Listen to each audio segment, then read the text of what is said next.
Good evening, everyone.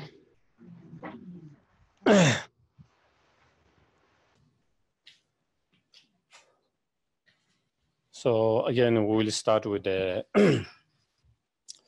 motivations, and before that, we'll try to focus on the breath for a few moments.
And we can generate a good intention by thinking the purpose of my life is to be benefit and help to not only oneself, but for all sentient beings as much as we can.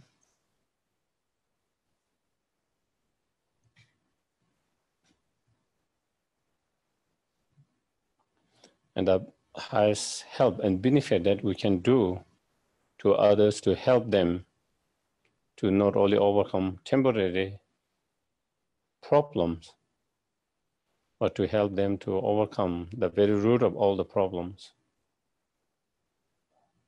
all the delusions, all the obscurations.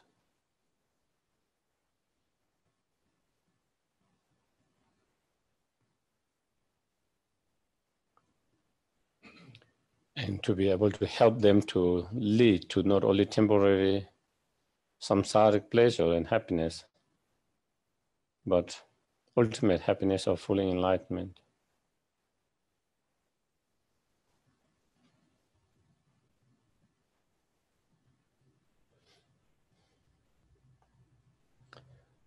And to be able to do that with our own experience, direct experience, first we need to achieve the fully awakened state ourselves, the Buddhahood,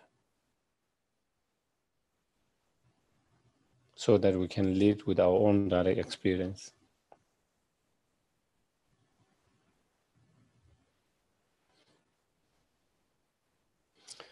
And to achieve the fully enlightened or fully awakened state, we need to cultivate highest level of wisdom, the bodhicitta mind, and all other realizations.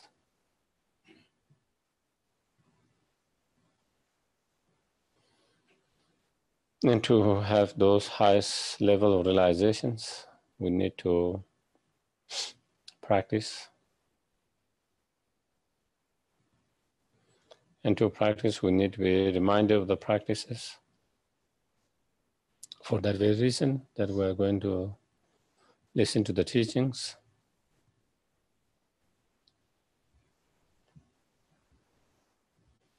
so we can be reminded, inspired, encouraged to practice.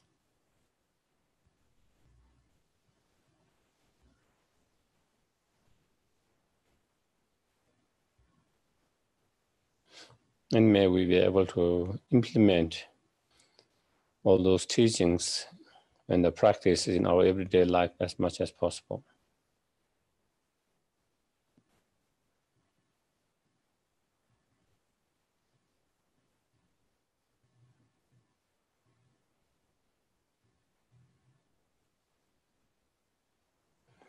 Okay.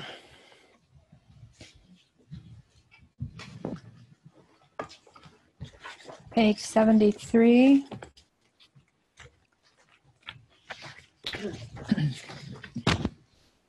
And we'll do the first verse once. To the founder, the endowed, transcendent destroyer, the one gone beyond, the foe destroyer, the completely perfected, fully awakened being, perfect in knowledge and in good conduct, Sugata, knower of the world, supreme guide of human beings to be tamed, teacher of gods and human beings, to you, the completely and fully awakened one, the endowed, transcendent destroyer, the glorious conqueror, the subduer from the Shakya clan, I prostrate, make offerings, and go for refuge.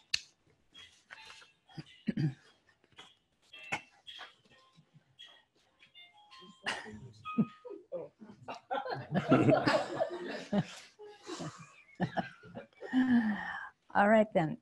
75, the middle. Homage to the Supreme Buddha, homage to the Dharma refuge, homage to the great Sangha, to all three ever devout homage, to all worthy of respect, bowing with bodies as many as all Ram's atoms in all aspects. With supreme faith I pay homage. Do not commit any non-virtuous actions. Perform only perfect virtuous actions. Subdue your mind thoroughly. This is the teaching of the Buddha. A star at visual creation, a flame of a lamp, an illusion, a drop of dew, a bubble, a dream, a flash of lightning, and cloud. See conditioned things as such.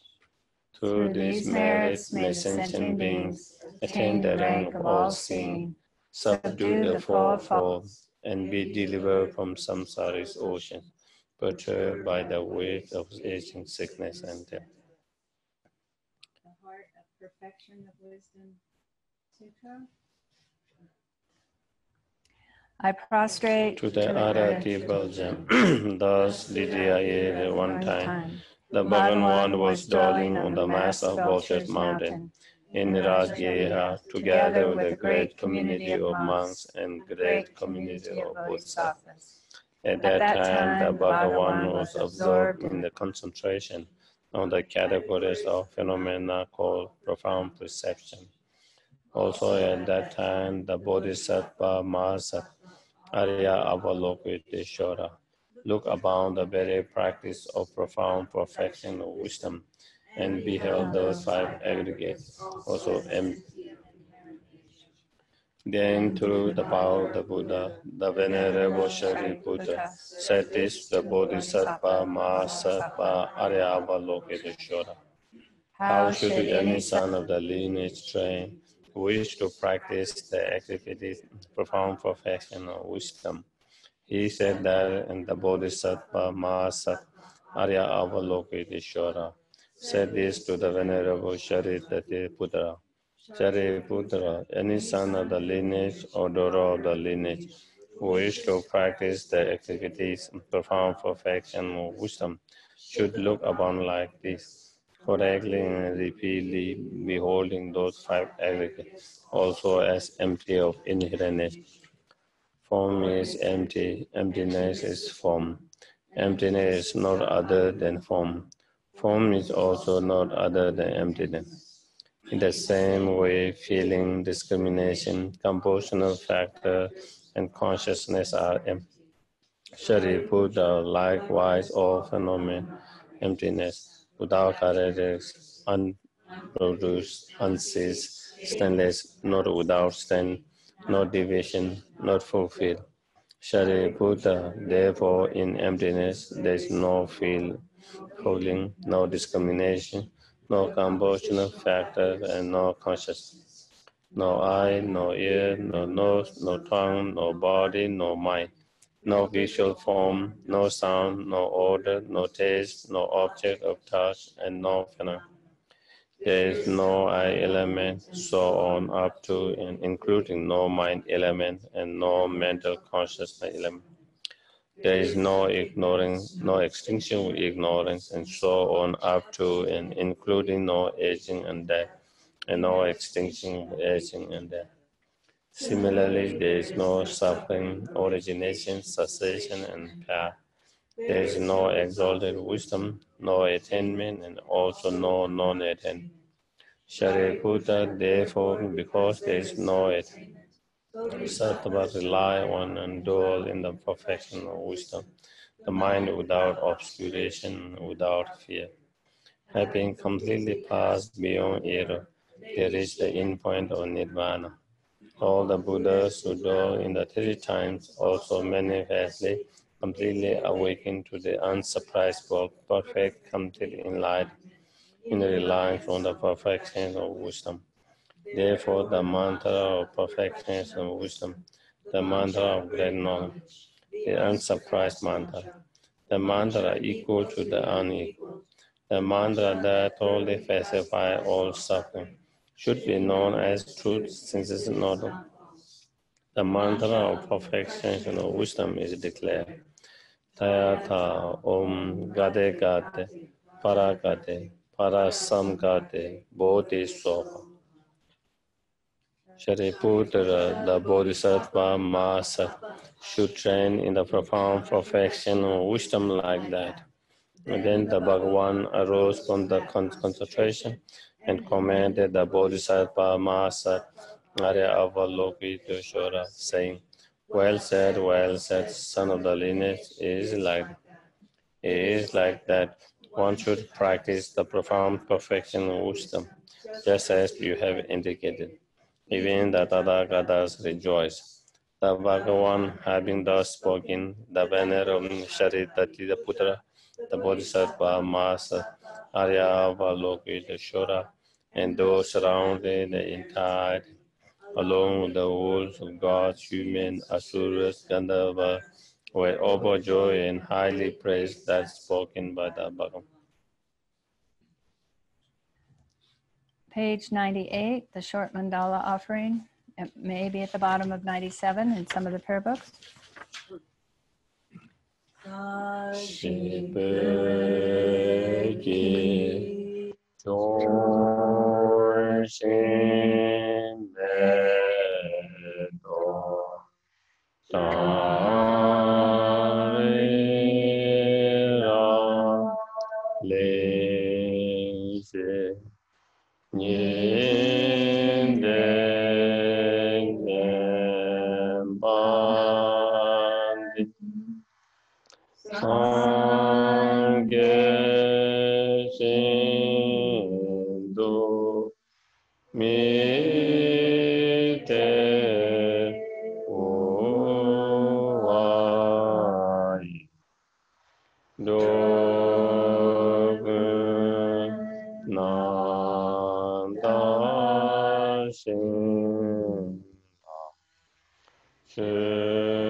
Refuge and bodhicitta, once in English, twice in Tibetan.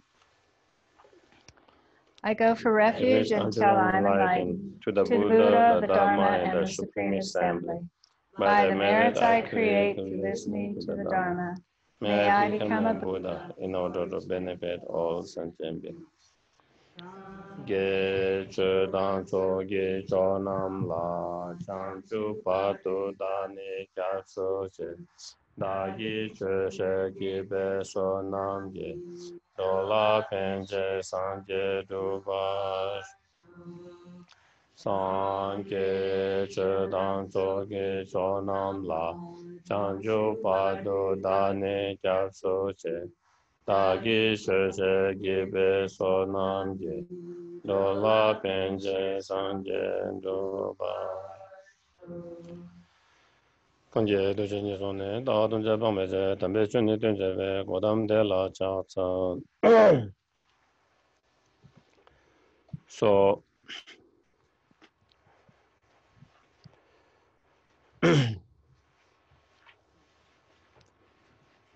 So we're in the middle Lam-Rim and great scope, and within that, cultivating the bodhicitta mind, and having cultivated the bodhicitta mind,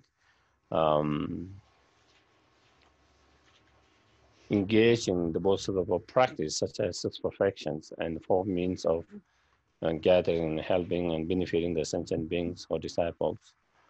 And within that, we are in the first sections, and as in the last week, we talked about, or Lama Tsongkhapa explaining all the benefits of cultivating the bodhicitta mind, without the bodhicitta mind, there is no ultimate happiness of enlightenment, full enlightenment. And without the bodhicitta mind, all the practice that you do does not become real bodhisattva practices. And without the bodhicitta mind,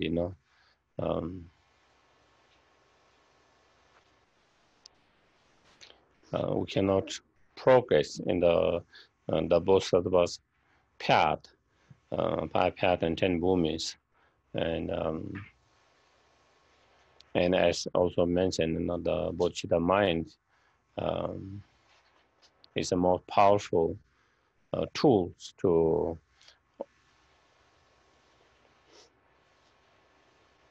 purify the negative karma, and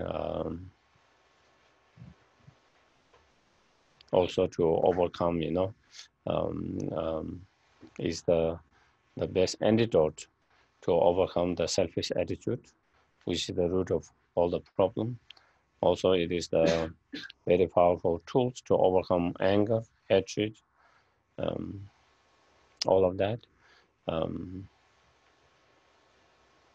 Also, is a very powerful practice and method to accumulate incredible amount of virtues and positive energy or the merit with the moment of cultivating the bodhicitta mind.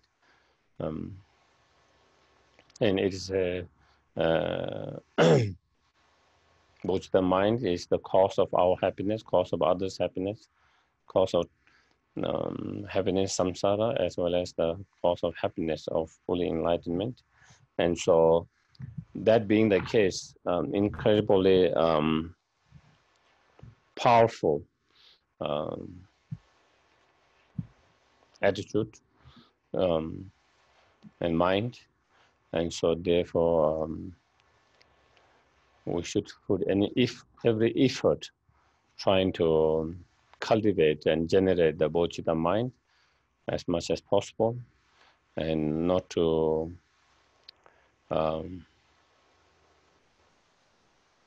deteriorate, but to improve and increase further and further. And so, yeah.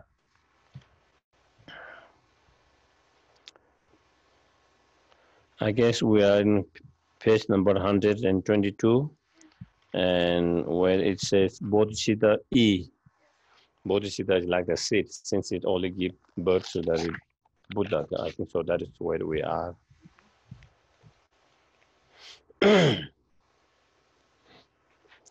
So with respect to this, it says in the area of Stock Sutra, child of the lineage,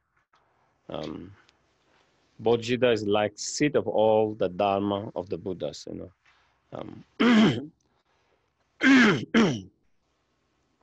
So the awakened mind of bodhicitta is like the seed of the Buddhas and all the realization of the Buddhas.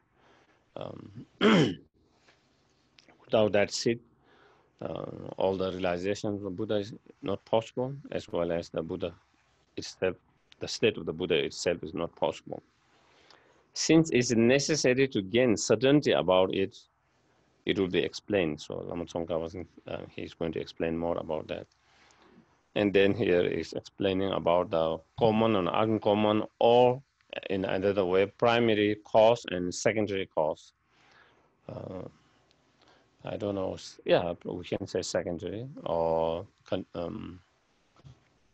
substantial cause and what the non-substantial cause, but the supporting other cause. And so here is, since water, manure, heat, soil, and so forth, the light and all of that, so forth, act as a cause for rice sprout when combined with the rice grain, and act as a cause for sprout of wheat, pulses, and so forth when combined with their respective seeds. So those like waters, heat, manure, soil, ground, these are like the common cause or secondary causes. They are common causes. Since a barley seed is not suitable as a cause of rice sprout and so forth, even if the condition gathered with them is uncommon cause of barley sprout.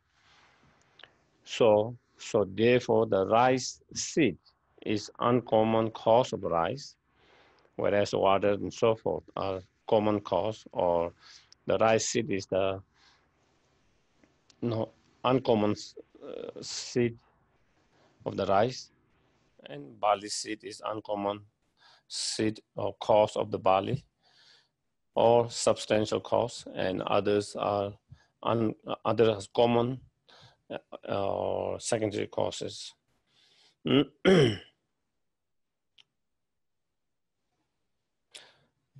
It is the uncommon cause of barley sprout, while the water, manure, and so forth cooperate it with it are the common cause of barley sprout. Similarly, among the cause for Buddha's sprout, the mind of unsurprised enlightenment, like the seed, is the uncommon cause, whereas the wisdom realizing emptiness, is like the water, manure, and so forth, is the common cause of three enlightenment.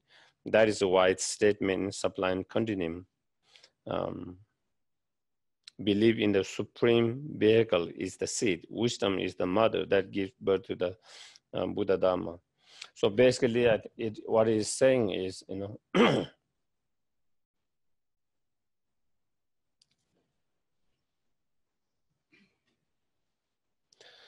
whether it's the rice or whether it's the barley, there is a common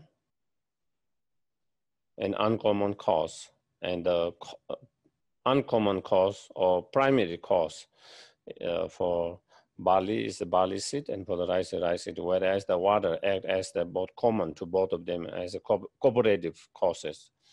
And in the same way here is saying, Bodhicitta mind is the uncommon or primary cause of the enlightenment, fully enlightenment, the Buddhahood, whereas the wisdom realizing emptiness and others is the common cause that is required for all three enlightenment, or enlightenment of hearer, enlightenment of solitary realizers, and enlightenment of bodhisattvas.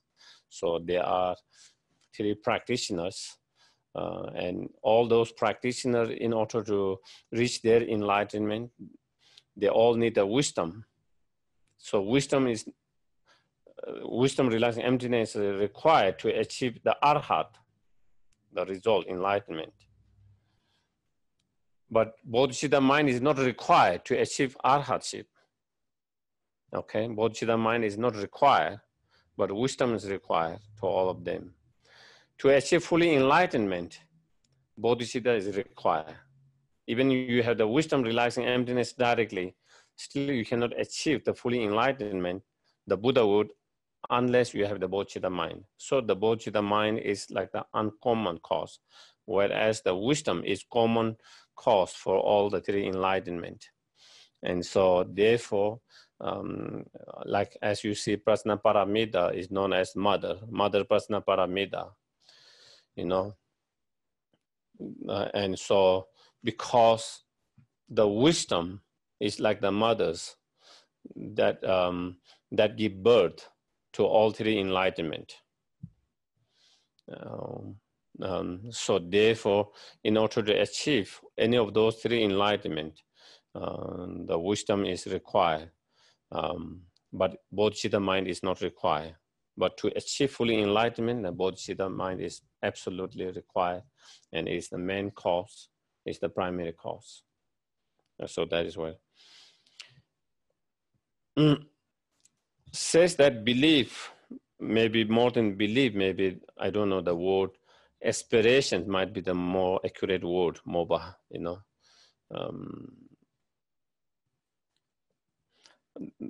The belief in the supreme vehicle is like the Father. So aspirations towards the fully enlightenment, supreme vehicle here referring to the fully enlightenment, the Buddhahood.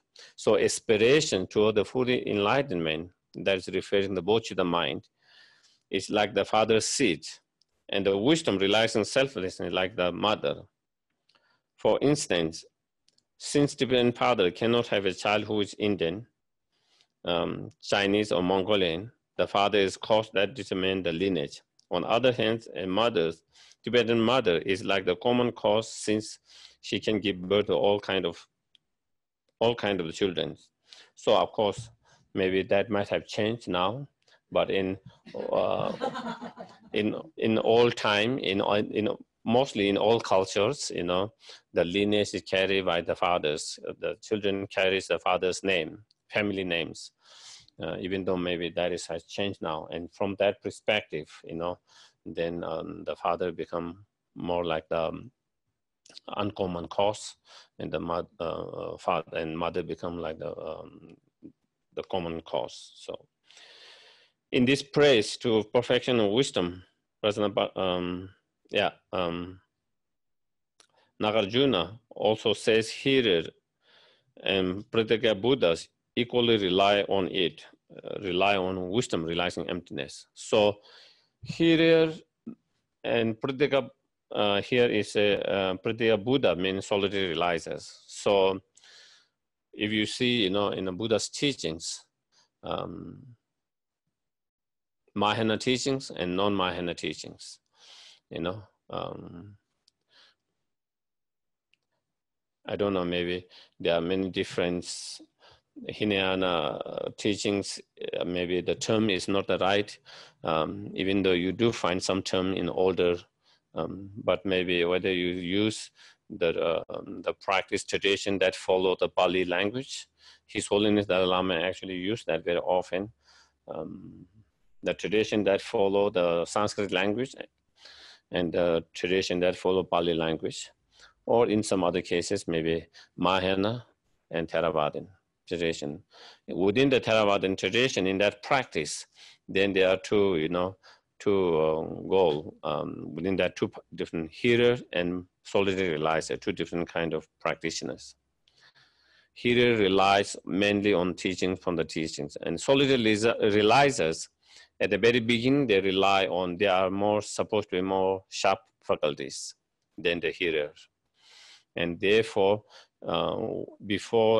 as they come closer to their enlightenment, arhat, then they rely less on the hearing the teaching, but they rely more on their own wisdom.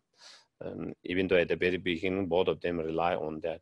So that is why the term solitary realizers, because they rely on themselves more, their own wisdom, later stages of their life in order to achieve. Whereas hearers still rely very much on the instructions of the teaching. So that is where so both of them also equally rely on the wisdom. Buddhas, Pratyeka Buddhas and hearers definitely rely on you. So relying here means the perfection of wisdom.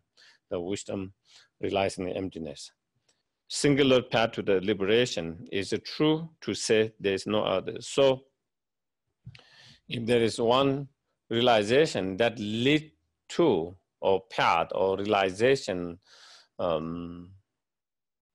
that lead to all three enlightenment, then it is the wisdom that realizes emptiness. So therefore it is, and there's no others than that. So that's why.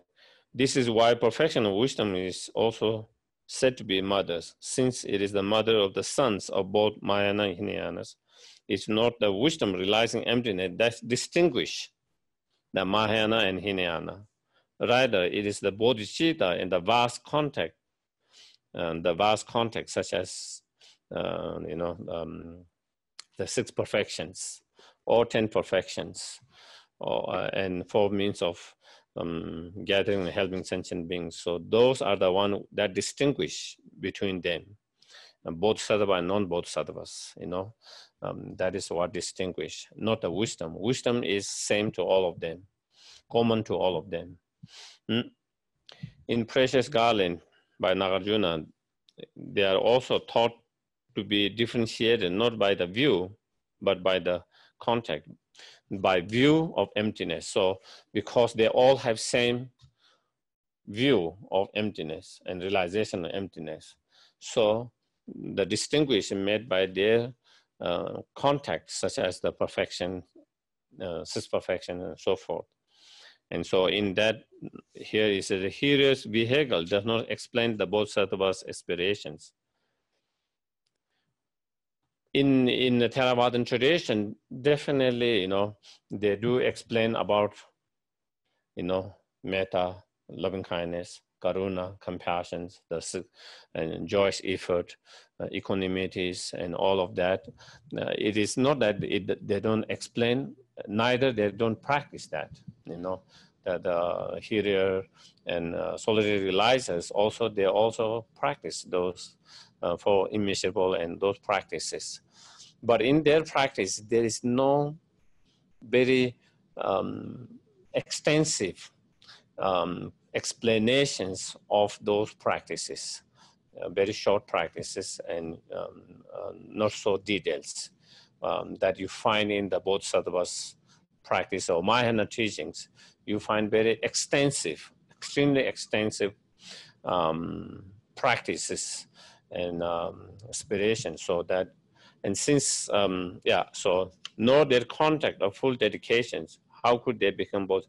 So since the scriptures they rely on does not explain all those very extensive practices, therefore their practice is also limited in those practices. And so therefore with that limitation in practice, even though they can become much more compassionate, more loving, caring, all of that, but then cannot become a bodhisattvas, So that is what it is saying. Therefore, if even the wisdom realizing emptiness is not an uncommon part of the Mahayana, what need is there to mention other paths? So when you talk about all different realizations and the path, the wisdom realizing emptiness is one of the main realizations that is required.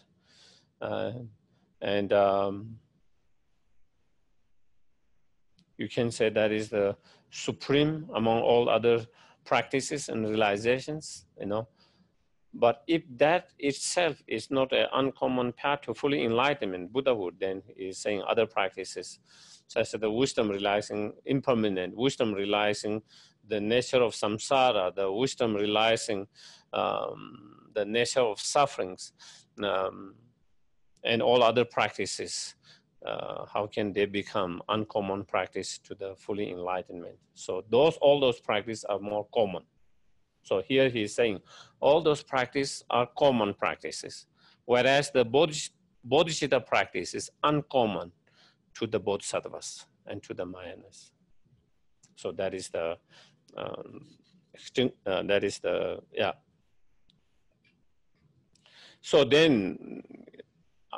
So then next, how to cultivate that bodhicitta mind? So he spoke about the benefit and of incredible benefit and advantage of the bodhicitta mind and all of that. So now how to cultivate and generate the bodhicitta mind? And so this is the important part of the practice. The explaining how to generate the bodhicitta.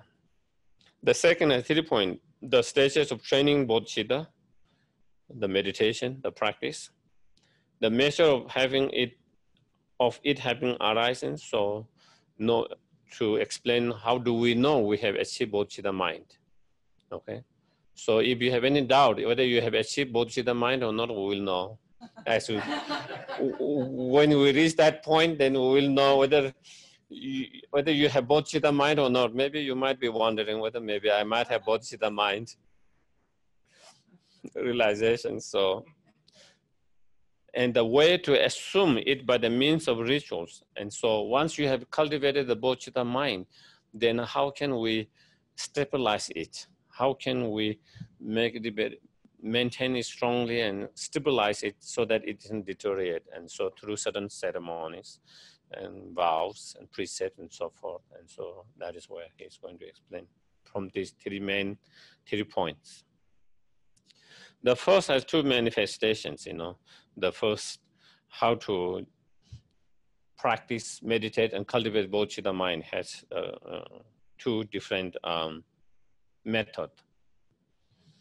The sevenfold instruction, cause, and effect transmitted from great elder. So here, when we say great elder, here is referring to the Atisha, Lama Atisha Divamkara.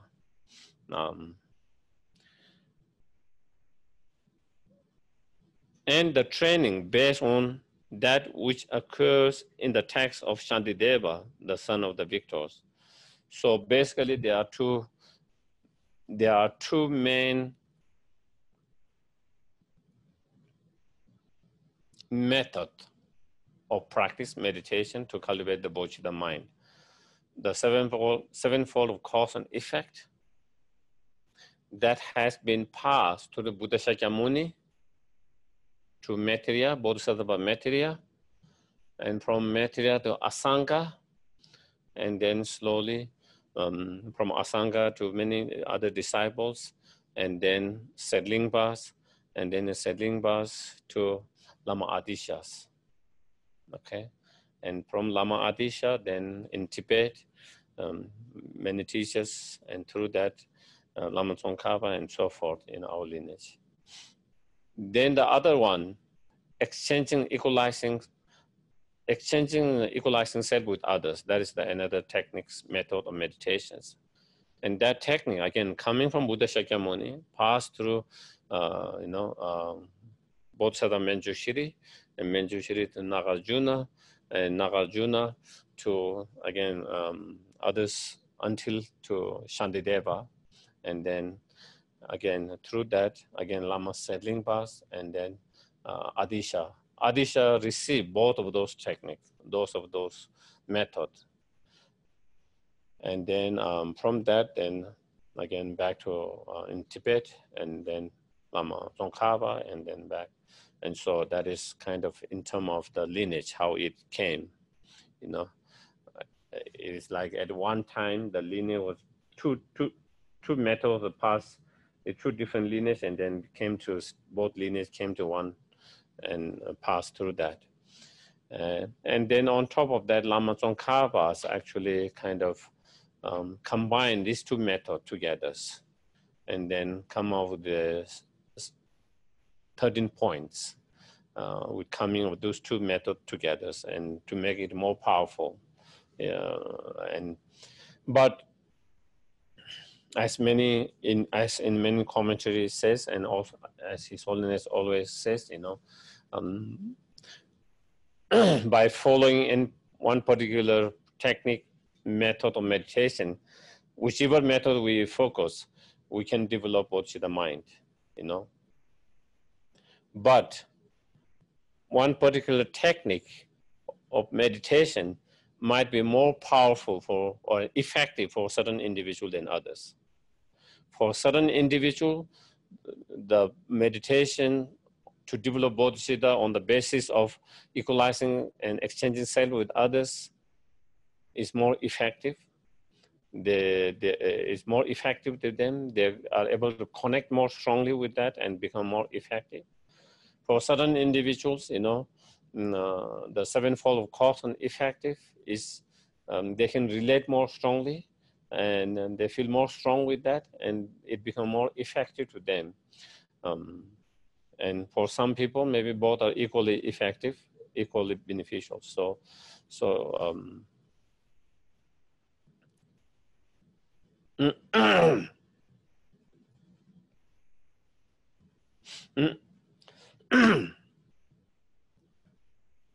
Okay. And His Holiness Dalai Lama very often says, equalizing, exchanging self with others is more powerful,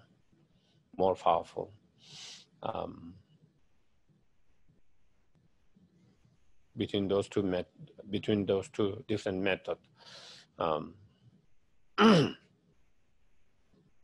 And definitely, I think a lot of people can easily rely on that. And okay. So then,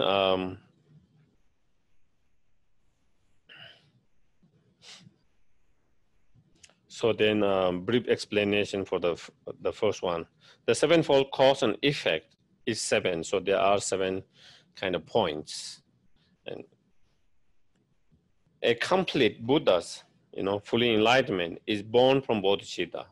Okay, as we have been discussing before, the bodhicitta is like the seed, and the Buddha is the result of that, like the sprout, the fruit of that seed. So without bodhicitta, there's no fully enlightenment. And so therefore, bodhicitta is uncommon cause, primary cause of the Buddhahood. And that bodhicitta mind comes, this mind, from the extraordinary attitude. Okay, so the bodhicitta mind is driven by the loving kindness, compassion, and extraordinary attitude, then wish to achieve fully enlightenment in order to be the greatest benefit to each and every sentient beings. That wish, that aspirations to that enlightenment, that is the bodhicitta mind. And that bodhicitta mind comes through the extraordinary attitude. And extraordinary attitude is the attitude, that's is more even stronger than the compassions. Compassion is a wish to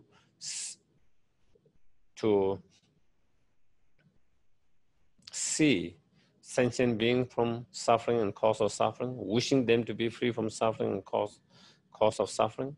Not only wishing, but also taking the responsibility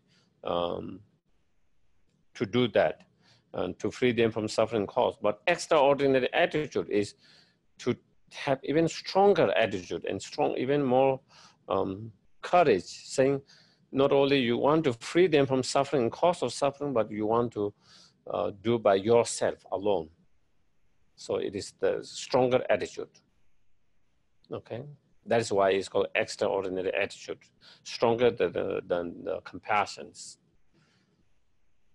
With a great compassion, even though we take the responsibility to free the sentient being from suffering, but then maybe we might think, I can't do myself alone. I will need a group helpers to do that, So even though you take responsibility, you are taking responsibility, not only wishing, but you're taking responsibility to that. But then you might not be courage enough to do, I will do myself alone without depending on others.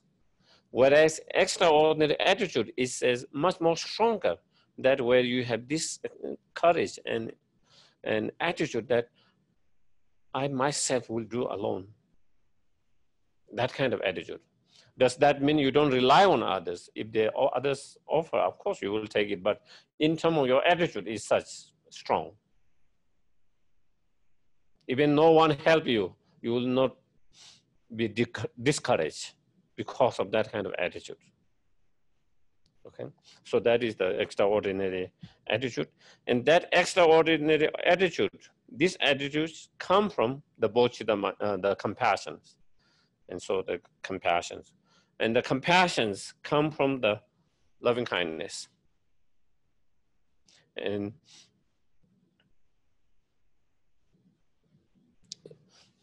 so here again, the loving kindness is by feeling the other sentient beings very dear and close.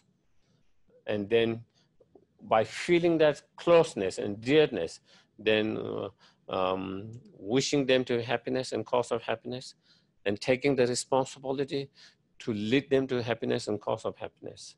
And that is the loving kindness. And so such loving kindness comes from the wish to repay the kindness, you know, and that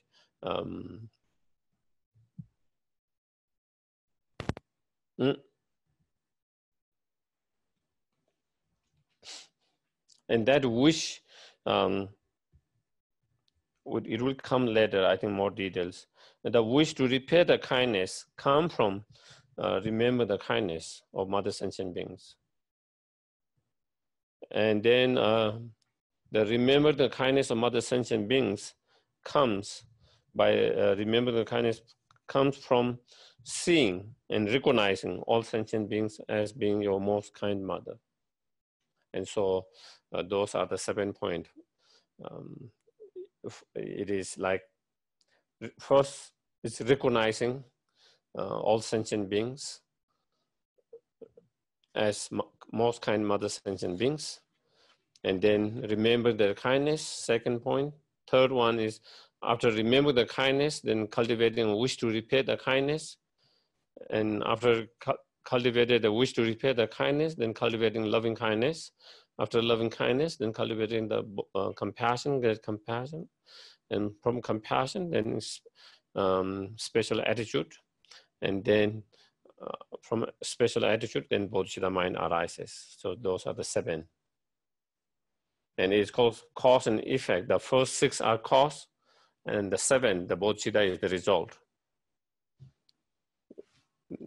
The term why they use 7-fold of cause and effect is so within those 7 points, the 7 is the result, and the other 6 are the cause. And so here, more extensive explanation. There are 2 points: generating certainty concerning the stages, and actual gradual training with each point of 7 points, you know.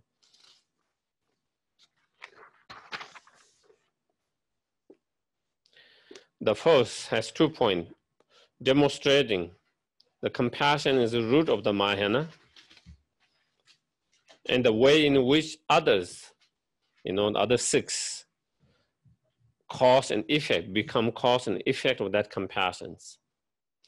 So you can understand in terms of 7 points, the result as being bodhicitta mind, and the 6 as being the cause.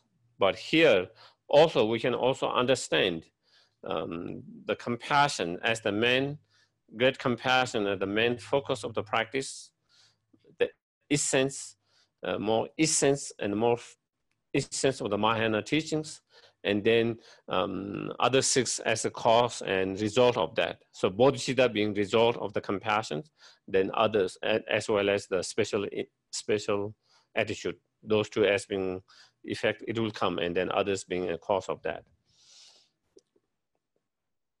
And again, it is to understand, again, Lama Tsongkhapa explaining this here again, to really understand how the compassion is so important in order to have the bodhicitta mind. You know, so to understand the importance of the compassions.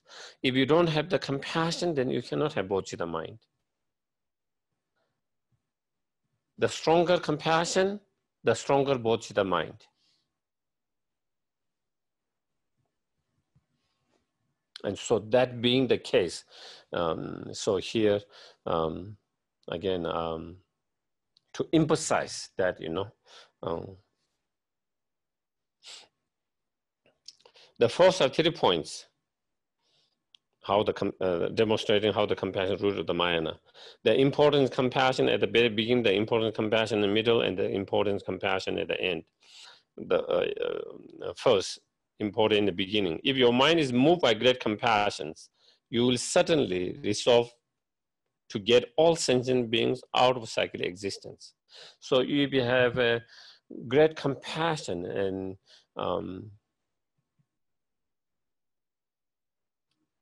and through that great compassion, if you understand the suffering and pain of each and every sentient beings, and you feel it's unbearable, and then definitely, you know, with that kind of compassion, then you will be moved with a very strong feeling, wanting to free them from the suffering and cause of suffering, the samsaras. However, if your compassion inferior, if your compassion not strong, you know, if your compassion is not strong, such deeds will not come about. If your compassion not strong, then your actions to help them to free from the suffering and cause of suffering will also not be so strong. If your compassion is strong, your deed and your action will be much stronger to help them to free from the suffering and cause of suffering. So how strong your actions, it depends on that your compassions, the intention, the motivations of the compassions, you know. Therefore, whether you take responsible for liberating all sentient beings without exception, depend on that, the compassion, how strong compassion you have. And if you do not take the responsibility, you know, to free all sentient beings from suffering and cause of suffering, then you do not enter the Mahayana. Then you cannot achieve bodhicitta mind. And if you don't have bodhicitta mind, then you are not really Mahayana. And this is why compassion is important at the very beginning. So compassion is the force that push you to develop the bodhicitta mind, and to put into the actions and the deeds to take the responsibility to free all sentient beings from suffering and cause of suffering. So in the teaching of Asayamati Sutra, it says, Venerable son of Shariputra saying, moreover, the great compassion bodhisattva is inexhaustible, you know, limitless. Why is that? It's because it is preliminary. Venerable, so that's something that you need to cultivate earlier, preceding. Venerable son of Sharadidi, it is like that. By way of analogy, just as the inward and outward flow of the breath is a preliminary for our human life force faculty, likewise the compassion of bodhisattva is preliminary for perfectly accomplishing the Mahayana. So just as we need for our, you know, life force to be alive, then we should be able to breathe, you know, in and out. And without that, we cannot, the life force ends. And without life force, then our life is gone. And in same way, you know, without the bodhicitta mind, without the compassion, then there is no bodhicitta mind. And without the bodhicitta mind, then you cannot become a Mahayana. Even you say you are Mahayana, you are not true Mahayana in that way. In the foremost of Gaya Sutra, it says, Manjushri, what initiates the contact of Bodhisattva? What is the spear? And Manjushri replies, son of the gods, what initiates contact of the Bodhisattva is great compassion. So what allows the Bodhisattva and the Bodhisattvas to engage in the Bodhisattva contact, such as his perfection and benefiting other sentient beings, is because of the compassions. Its spear is the sentient being, the object of that compassion is sentient beings. Second, though, in the middle, although you enter Mahayana, when the mind like this, compassion has arisen once you have developed the great compassions, you know,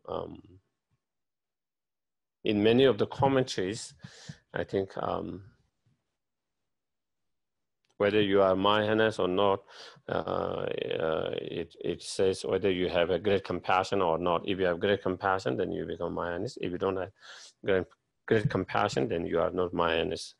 And so that is, so then once you have cultivated that great compassion, then then you really become Mahayana practitioners. You become this, even though you have cultivated the great compassion, become Mahayana, but if you become discouraged upon seeing the great number of sentient beings, their bad actions, but you can lose your great compassion when you see, endless sentient beings, and you feel, discouraged, no matter how much you help, benefit, still is endless. It can be discouraged. Also, sometimes even you try to help others, sometimes people does not appreciate your help. And instead they can be very aggressive towards you for helping them and all of that. So when we see that kind of behavior, when you are trying to help someone and be compassionate, and they respond in a negative way and accuse you instead of appreciating and insult and so forth, then it's very easy for us to be very discouraged and give up the path, give up the practice, so it is very easily we can that. And also because of a great difficult training, when we engage in the Buddhist practice, then training in the six perfection, and when we train in the six perfections, they talk about the practice of generosity of your own bodies, giving of your own, not only the wealth and your virtues, but to be training to give up your own bodies and your own life. So those practices are not easy practice. Giving even the wealth is not easy. Giving the virtues even is not easy for us. So to give a life and your body is almost impossible for us. And so when we hear about those training and those practices, then again we can be discouraged. Think, oh, this practice is not for me. And so forth, like that. And their boundlessness. And then when we talk about the Bodhisattva's practices, it's so many, limitless. And so when there's so much practice to do, so many practices, then again, sometimes we might be overwhelmed and discouraged. We want just one practice.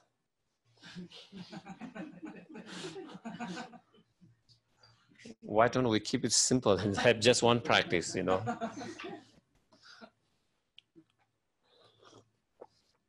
But for the Bodhisattvas, the motivation is to help and benefit all sentient beings, and to be able to develop all the tools, skillful means that is needed to guide each and every sentient being. So you have to learn all of that. It's not about just your enlightenment. It is guiding and helping all sentient beings, and we need different method, different skills, different knowledge, different realizations to guide and help all those different sentient beings who have different.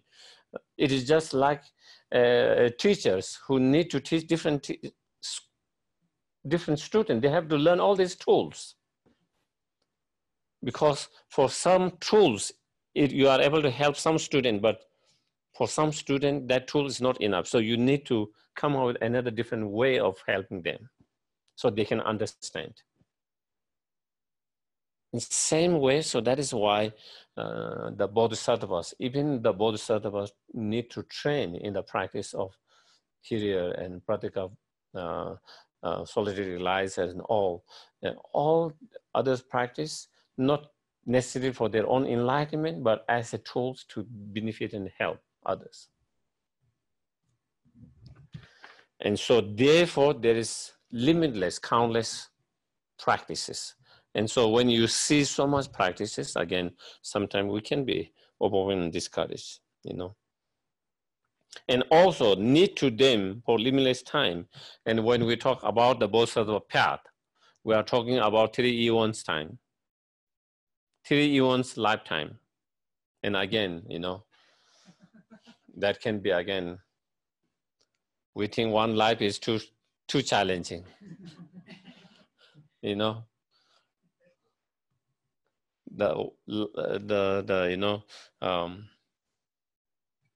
in samsara, one life is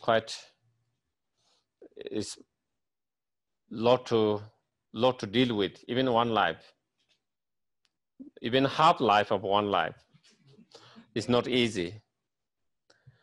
And so when we talk about bodhisattvas, the bodhisattva coming into the samsara again and again in order to help and benefit through 3 eons, countless eons, then again, sometimes we might be kind of, discouraged and testing is not for me again, because of the time, the limited time in that way. And when we started have become discouraged and when we feel I cannot do any more of that, then you will fall into Hinayana. Then you fall from Mahayana, then you lose your great compassions in that way.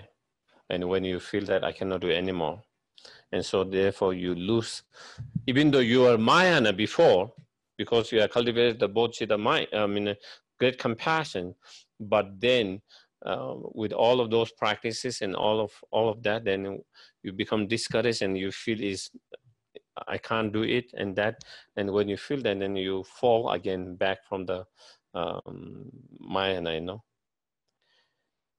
But on the other hand, if we try to, it is not just cultivating bodhicitta at the very beginning, but great compassion at the very beginning, but we continue to practice.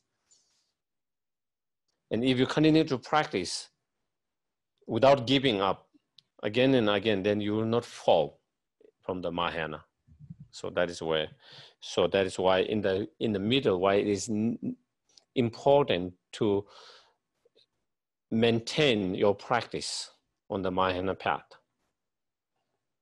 So due to the familiarizing yourself increasingly with the great compassion, rather than generating it just once at the very beginning, then you will not look at your own happiness and suffering, and you will not be despair with respect to the welfare of others, whereby you will easily complete all the accumulations, And so therefore,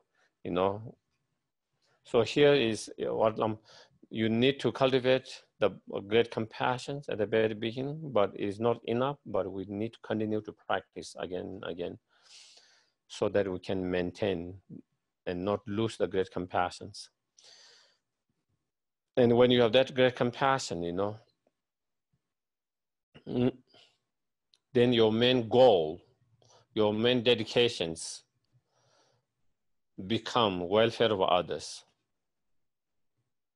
And so when your main focus become the welfare of all others, and then you will not be so despair like we easily happen at the moment with us. And so that is why it's, and when you have that compassion and if you don't give up and you continue to keep up that great compassion on the path, then you are able to accumulate the merit very quickly. And by having accumulated the merit, then we get closer and closer to enlightenment. And the closer and closer we get to the fully enlightenment, the closer and closer we get to be more benefit to other sentient beings. And third, why is important. So the great compassion is needed before you become a Mahayana, so that you, through that great compassion, then you become a Mahayana. And then again, once you have become a Mahayana, still you need the compassion to carry on your path. Not only you need to carry on the path, but also when you have achieved the result, also the compassion, the important compassion, even at the time.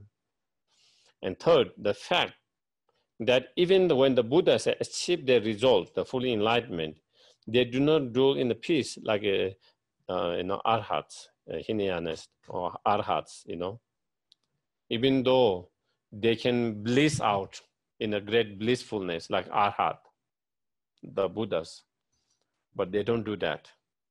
They continue to work for the benefit of all sentient beings, day and night. And what keeps them on doing that is the great compassion. Great compassion is the force. Whereas the arhat, because they don't have great compassion, once they are free from sufferings and samsara, and there is so much bliss in that, so they can just space out in that blissfulness for eons and eons. Whereas the Buddha does not do, they continue to come to the world in the samsara, in the suffering world, continue to benefit. And it is the great compassion, that the force that make them do that. So that is why it's saying about but bring about the welfare of, however many sentient beings there are throughout space. It's also due to the power of great compassion. For without it, they would become like a hero, the arhats, you know. And glorious Chandrakirti, you know, the Indian master Chandrakirti said in his supplementary to the middle way, for a harvest, what is important at the very beginning is the seed. In the middle, so that seed can grow to sprout and then produce the whatever result, then the water and all other, you know, all others, heat, whatever, all others. So you need water. At the end, it's ripening, like the fruit, you know. So same like that. Likewise, for the harvest of Buddhahood, what is important at the very beginning, like the seed, is the compassion. What is very important at the middle, like the water, is also the compassion. And what is important at the end, like the fruit that you enjoy, same also in the end that you enjoy is also the compassion. So in terms of the harvest, there are different causes. The important cause at the beginning, middle, and the end, different causes. But in enlightenment, so compassion is the same. It's the same cause. At the very beginning is compassion. In the middle is the great compassion. At the end is the great compassion. The importance of that. So.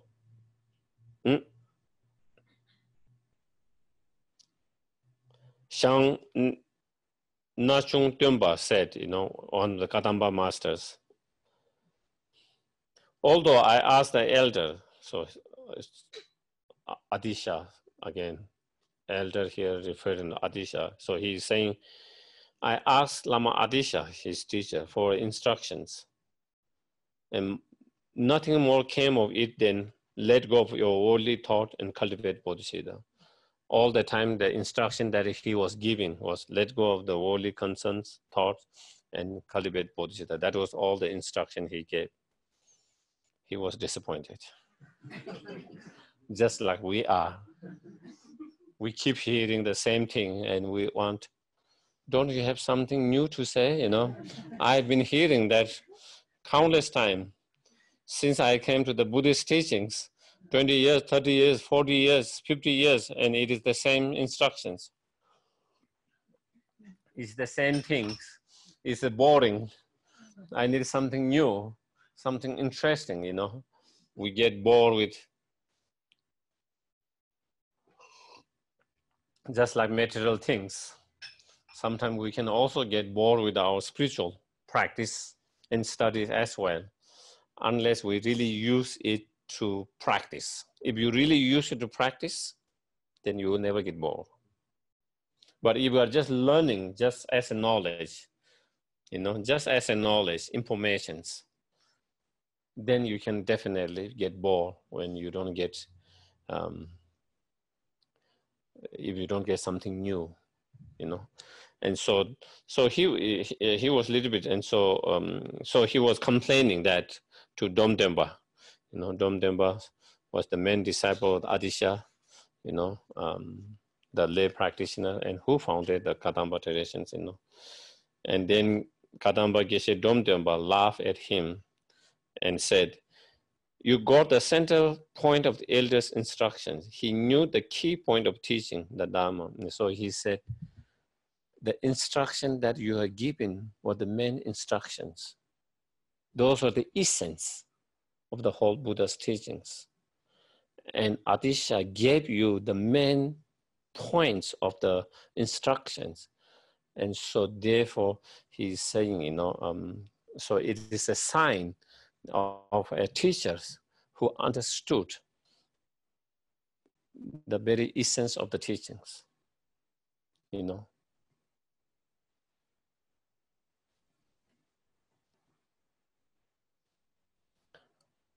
Otherwise, you know, Adisha was very expert in tantric. You know, at the very beginning, he started with many years. But even though he could teach them all this, you know, how to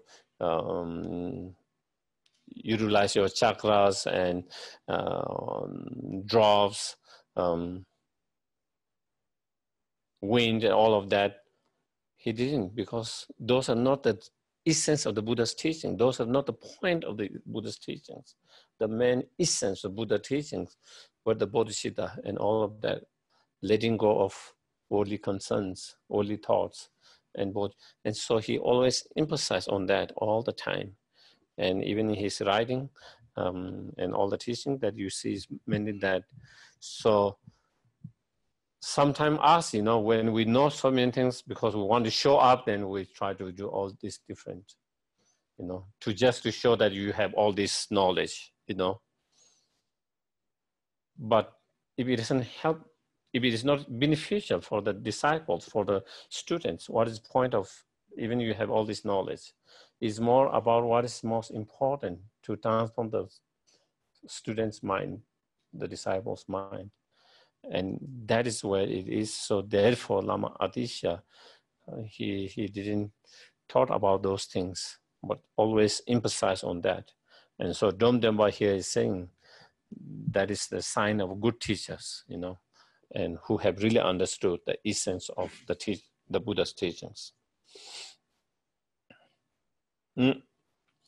Since it's also difficult to gain certainty about it, you must accumulate and purify again and again and study the scriptures, such as the Arya Stroke Sutta, as well as their commentary, and seek firm certainty, you know. So again, you know, in order to have certainty on the importance of compassions, in order to cultivate the compassions, the great compassions, you know, even though it's very important and at the beginning, middle, and end, and all of that, the essence of all the Buddha's teachings, but in order to cultivate that, you know, we have to meditate and practice. But in order to have a successful meditation and practice so that we can have the realizations, just the meditation itself is sometimes not enough. We need to accumulate the merit to create the right conducive conditions and to purify, to clear all the obstacles. And in order to, we need all the help. And so therefore the blessings and of the gurus and Buddhas. And so when you combine all this together, then your meditation, your practice have less obstacle and better result. And that is Lama Adisha himself.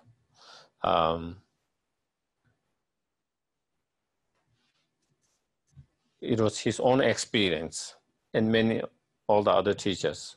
And Lama Adisha's own, in his biography, you know, it is said, you know,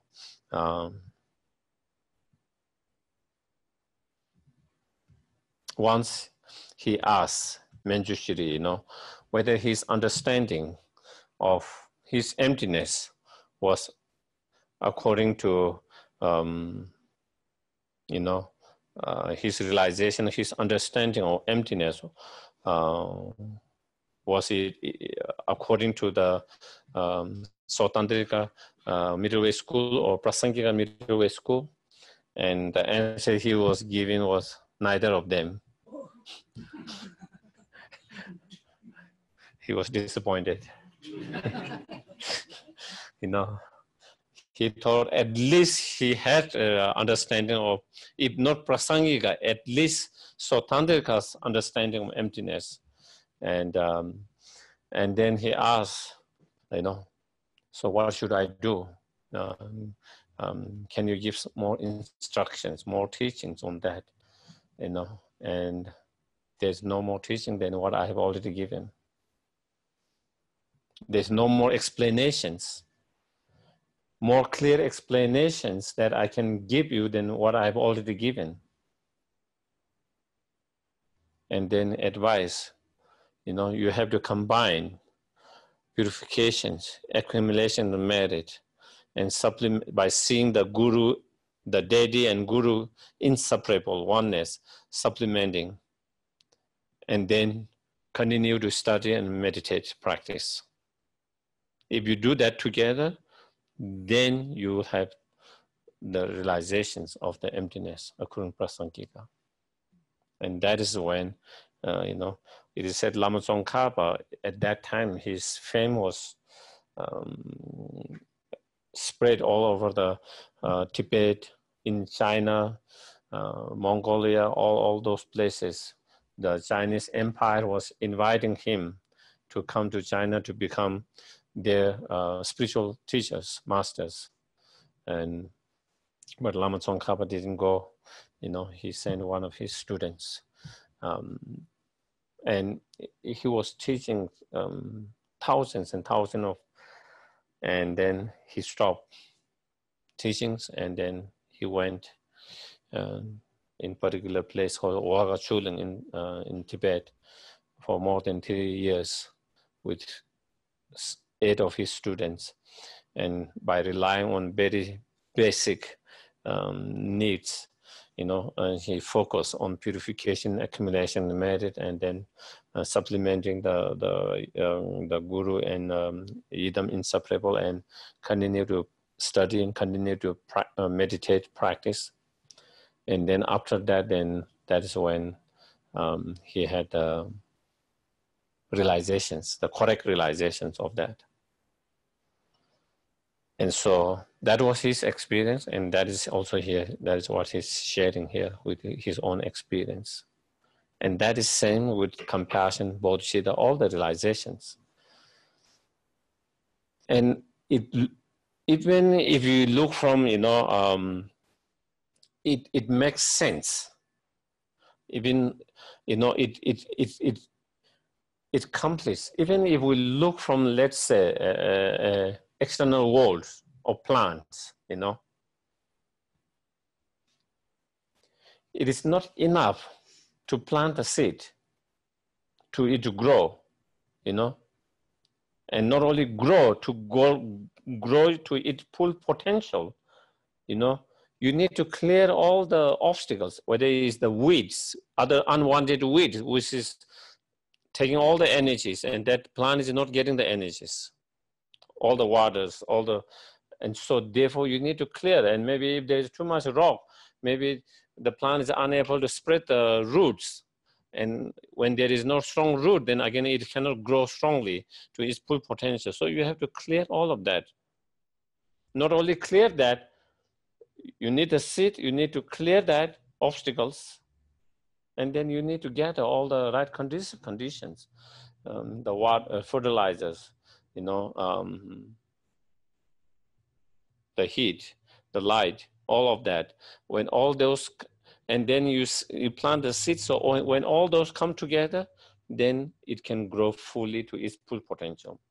Same, the practice, whatever meditation practice, the main meditation practice in relation to a particular subject matter here in Great Compassions, okay? It's like a seed, but seed just by seed itself is not enough. You need to clear the obstacles. That is the purifications. You need to accumulate the merit, that is the conducive condition, like the waters and the fertilizers and all of that. And then, you know, the blessings. And so when all come together, then the plant of your realizations can grow to its full potential and can have realizations. And that is why I think a lot of time there are a lot of meditators who have been meditating for years, but they struggles to make any progress. They struggle to have any realization because they didn't take care of other conditions. You know, they were just meditating for the subject. They had the seed, but they didn't try to have the right conducive condition and clear the obstacles. And so therefore their struggles and their obstacles in that. So that is where, so it's more complete, the complete practice, you know. So you cannot ignore, neglect each of those parts. All of them are equally important, and when all come together, then you are going to have better result. And so that is where here is saying why you must accumulate merit again and again and purify obstacles again and again, and then try to study the scriptures that explain about the Bodhisattva path practices, and then meditate and practice. You know, when you do that, then and if you do that, then definitely you will have those realizations easily. It is as glorious as Gosha says, referring to Buddha, your mind, heroic one, is precious. The seed of complete enlightenment, only you know it as an essence. Other beings do not guess that. The second has 2 points. The way in which the understanding as mother, through love our cause. So then recognizing or understanding all sentient beings as a most kind mother, and then remember their kindness. 2, and cultivating wish to repay their kindness. 3, and then on the basis of cultivating loving kindness. Those are the causes of the bodhisattva, the great compassions. And the way in which extraordinary attitude and the mind generating are their effect. And then the 6th, that is extraordinary attitude. And the 7th, the bodhisattva mind, is the effect or result of the great compassions. So here Lama Tsongkhapa is explaining among the 7 points of the practice, the first 4 are the cause of the compassions, great compassion, and last 2 are the result of the great compassions. And just again, just trying to emphasize the important great compassion so that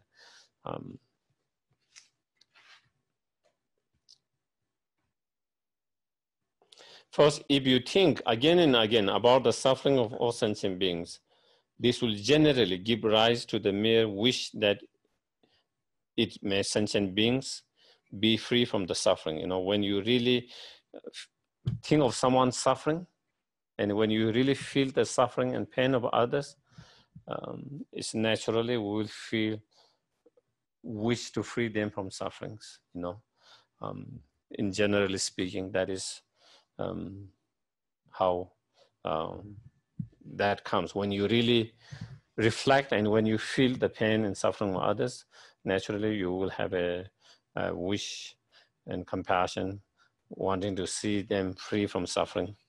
You know, that will arise. However, for this mind to arise easily and for it and quickly, and to is to arise very strongly and stable, to start with, it must be a sentient being who has the aspect of being attractive and valuable. Even, I don't know, attractive is the right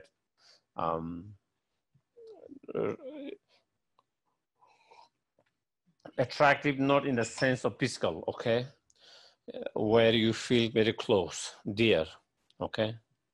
So that is where we have to understand. Again, here when they talk about attractive, in Tibetan, Yonggi number, you know, which is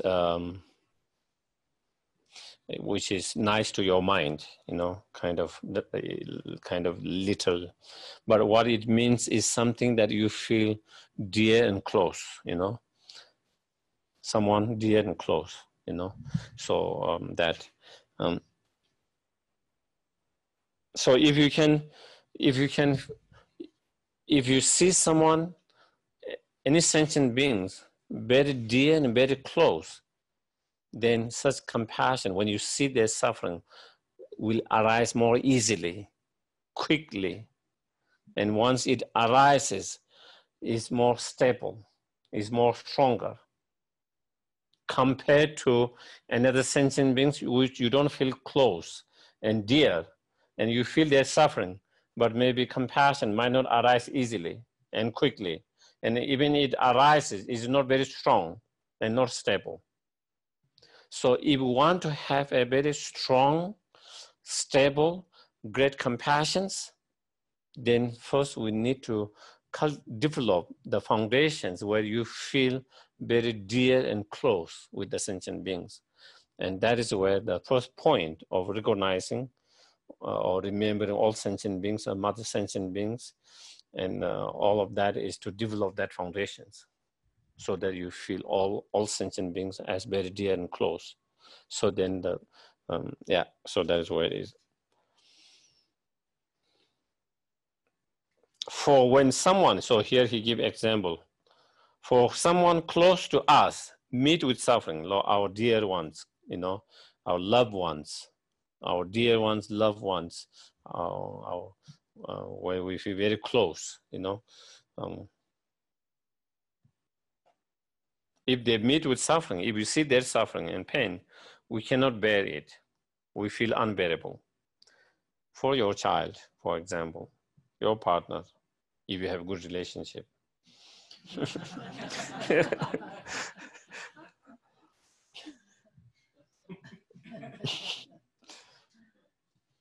When you don't have, then it is not very close to you.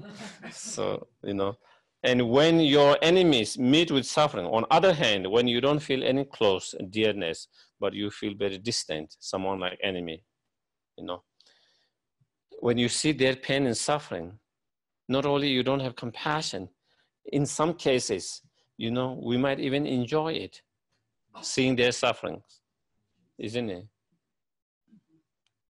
We enjoy it, and we even wish them to have even more miserable, you know. Not only not have compassion, but we enjoy seeing the pain and suffering of someone. Not only we enjoy seeing the pain and suffering, but we might even wish them even more suffering, more miserable. That happens because we don't feel close, dear, and connected with them, you know, even though we see their pain and suffering. And when someone is neither a friend or nor enemy, meet with suffering, mainly an equanimity that neglect him arises. And when someone which we don't feel very close, neither we feel very negative about them, strangers, then is more kind of indifference feelings, you know. We don't feel compassion for them, neither we feel or we don't feel the same level of compassion that we feel for our dear one, loved one, and we kind of become more indifferent. And so all of that, different emotions, you know, different emotional response, you know, even though they are experiencing same situation, all of them are suffering, okay? All of them experience suffering. But when we see them, our emotional response is different. To one, compassion, feeling unbearable. To one, maybe even enjoying their suffering and even wishing more. To one, we don't wish them more suffering. We don't enjoy suffering. Neither we have this same level of unbearable compassion. We are more indifferent. And those different emotions response, or those different emotion arises on the basis of how we feel about them, you know. Because with one we feel very close, with one we feel very negative and in conflict.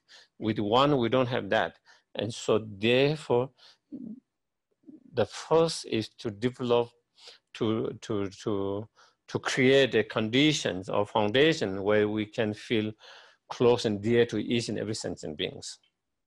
Then we can feel compassion for all of them, just like we feel now for our loved one and dear ones. And so that is why, so the sequences why the practice start with recognizing all sentient beings as most kind mother's mother. And so that is why sometimes, because we feel, why don't we just jump into compassion from the very beginning, you know? Why we need to go through all these 7 points, 8 points? Why don't we just jump into the compassion? That is the main thing, you know? But sometimes it doesn't happen like that, you know. It is a gradual sequences building the foundation for the next level, and that is how it, and so that is where it is explained. Yeah. Any questions?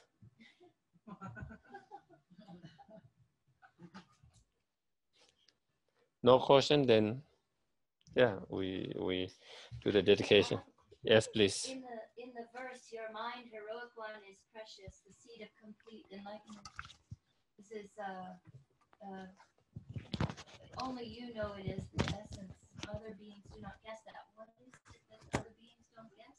I think the maybe the non you know, the non-Buddhas, you know, like other teachers, maybe probably that might, let me check the Tibetan versions. And heroic one would be the person with great compassion, or the Buddha? Yeah, let me see the Tibetan. Sometime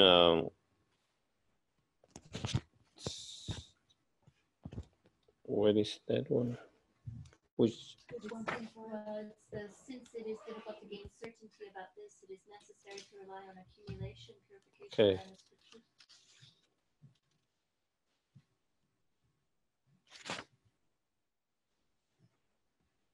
Glorious Gosa.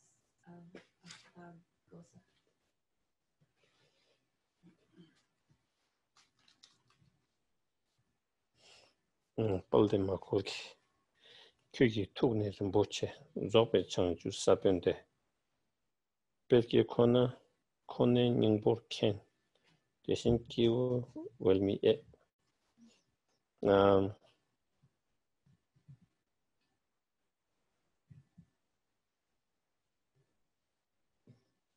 yeah, I think